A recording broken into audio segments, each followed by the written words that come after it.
Hola otra vez.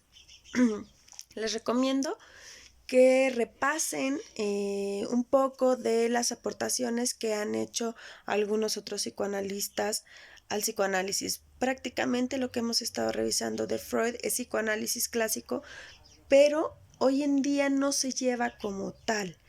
Han habido muchos aportes muy buenos. Les recomiendo investigar acerca de Anna Freud, de la hija de Sigmund en específico, las aportaciones que hizo a la psicología del ego. De Melanie Klein, les recomiendo que revisen las aportaciones que hizo acerca del pecho bueno, pecho malo, el análisis del juego libre en niños, porque ella es una de las primeras, junto con Ana, que empiezan a trabajar con niños. Freud se oponía por completo a niños. Les recomiendo también leer algo acerca de Jung, y el inconsciente colectivo, la parte en donde se diferencia completamente de Freud. De Adler, que no, léanlo, lo ponen como psicoanalista, pero a mí me da la impresión más que de psicoanalista, es un poco más como humanista, más por ese lado. Léanlo y ustedes después me dan su opinión. De Karen Horney, los aportes que hizo principalmente acerca de la ansiedad básica. Esos principalmente les recomiendo que lo lean porque por lo general son aspectos que retoman el examen. Me voy a centrar en específico en la teoría de la personalidad que desarrolla Freud. No todo, vamos a ver hasta dónde alcanzamos en 10 minutos. Bueno, esto nos va a ayudar para elaborar la viñeta clínica. La viñeta clínica, como ustedes saben, es el mismo formato que teníamos anteriormente, pero utilizando específicamente la teoría de la personalidad que desarrolla Freud para la elaboración de la hipótesis del problema.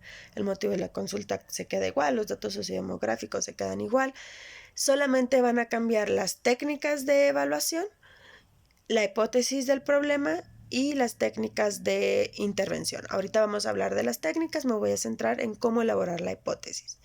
Para elaborar la hipótesis yo tengo que tener en cuenta varios aspectos en específico. Se los voy a mostrar aquí. Estos son los aspectos que tengo que tomar en cuenta. Los niveles de la conciencia, la estructura intrapsíquica, si llegara a ser, bueno, las punciones, si llegara a haber un caso de ansiedad o de psicosis, que yo espero que no estén trabajando con nada de psicosis, los mecanismos de defensa y las etapas psicosexuales. En algunos casos, la manifestación del síntoma y la función de la libido sexual. Entonces voy a tratar de explicarles brevemente cómo se elabora esto. Tenemos que recordar lo siguiente. Para Freud hay 3 niveles de conciencia. Si recuerdan, para Freud, el consciente es como la parte más notable de nuestra personalidad, es decir, la parte en cómo nos presentamos con las demás personas, lo que no alcanzan a ver de nosotros. Pero en la profundidad está el preconsciente y lo inconsciente. Me voy un poco más abajo al inconsciente. El inconsciente es todo lo que no sabemos que hay dentro de nosotros, pero que está dentro de nosotros. Son procesos o actividades o vivencias que hemos tenido, deseos que tenemos, energía que está dentro de nosotros, incluso que no sabemos que está ahí conscientemente. Entonces, ¿qué es lo que ocurre con este inconsciente? El inconsciente es vasto, es enorme. Si nosotros podemos ver en la presentación, en el iceberg, si todo lo que está debajo del agua, eso representa el inconsciente. Entonces, en este inconsciente se viven todos o están todos esos efectos o vivencias traumáticas o eventos que no nos hemos decidido hacer cargo de ellos porque no hemos podido en su momento. Hay otro pequeño pedazo entre el inconsciente y el consciente que se llama preconsciente. Esta parte del preconsciente es pequeño y es, vamos a decir, toda aquella información que en este momento no tenemos aquí en nuestra mente, en nuestro consciente, pero que si nos esforzamos podemos volver a sacar, ¿no? O sea, como en este momento no tienes el pensamiento de, no sé, tu cumpleaños del año pasado, o sea, a lo mejor no estés pensando en eso, pero si te esfuerzas puedes recuperar esa información. Bien, eso es importante porque a final de cuentas en el psicoanálisis nos centramos principalmente en el inconsciente. Tratar de sacar todo lo que está en el inconsciente para hacia el consciente para de esa manera, recordemos, esa era la idea básica del tratamiento de las histéricas. Es decir, una vez que sacaban todo lo del inconsciente hacia el consciente, las mujeres se liberaban del síntoma. Hay otro aspecto importante que tenemos que tomar en cuenta, es decir, tenemos que ver si el paciente tiene, qué conductas tiene a nivel consciente y qué conductas está teniendo a nivel inconsciente. Puede ser a través de la manifestación de sueños, puede ser a través de los mecanismos de defensa u otros más. Entonces, tenemos que tomar en cuenta que todo ser humano tiene una lucha intrapsíquica entre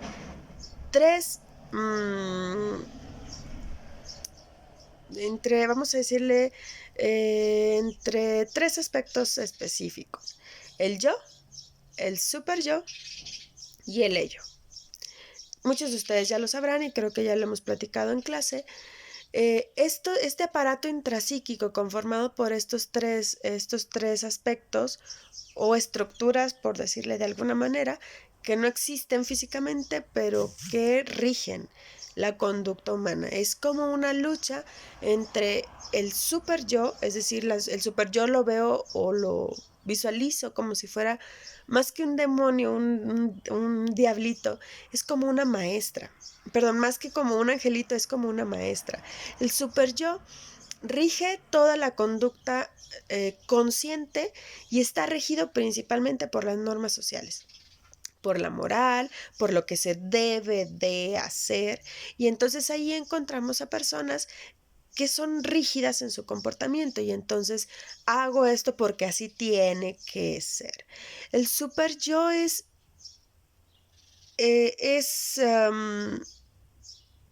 súper importante, es súper importante porque de otra manera quien tiende a ganar es el ello. El ello no es propiamente un diablito, el ello es como un bebé. El bebé quiere lo que quiere y lo quiere ya.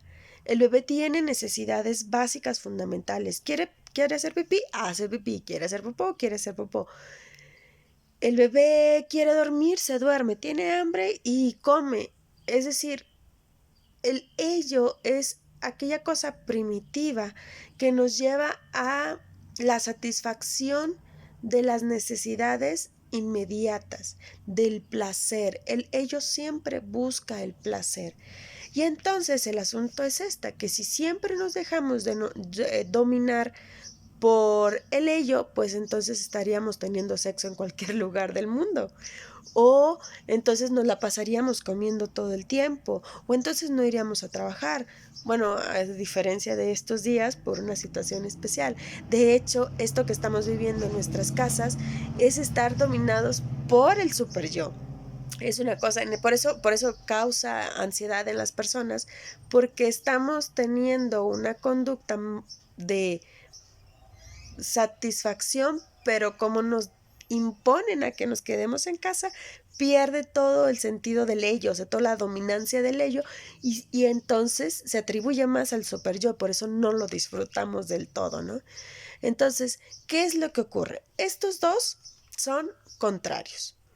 Por un lado, el super yo que nos dice qué es lo que tenemos que hacer porque así lo demanda la sociedad, porque así tiene que ser, porque así me lo enseñó mi papá, porque así, bla, bla, bla, bla, bla, bla.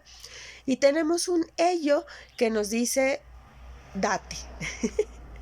Entonces, para la regulación entre estos dos existe una tercera estructura que es el yo.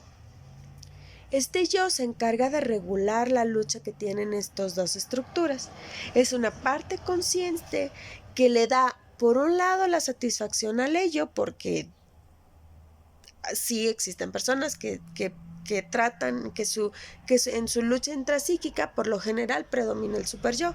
Hay personas en que en su lucha intrapsíquica por lo general predomina el ello. Eso, ¿qué es lo que ocurre? Cuando predomina el ello, más adelante voy a hablar de esto, ocurre algo que se llama psicosis. Cuando predomina el super yo, que es en la mayoría de nosotros, entonces se le llama neurosis.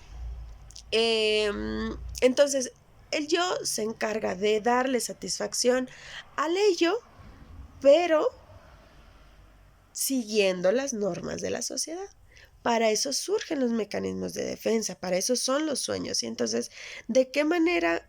Recordemos, Freud dice que el complejo de Edipo es: quiero acostarme con mi mamá y quiero matar a mi papá. Y en la vida real no lo vas a hacer. Esperemos. ¿Qué es lo que ocurre? ¿Cómo te permite el yo que tengas ese ajuste entre lo que debe ser y lo que el ello te dice? Bueno, pues te manda en un sueño, tal vez, acostarte con una persona muy similar a tu mamá, o incluso acostarte o ver a tu mamá desnuda en el sueño, o inconscientemente te haces novio de una persona muy similar a tu mamá. Bien, chicos, más adelante les regreso con otro video.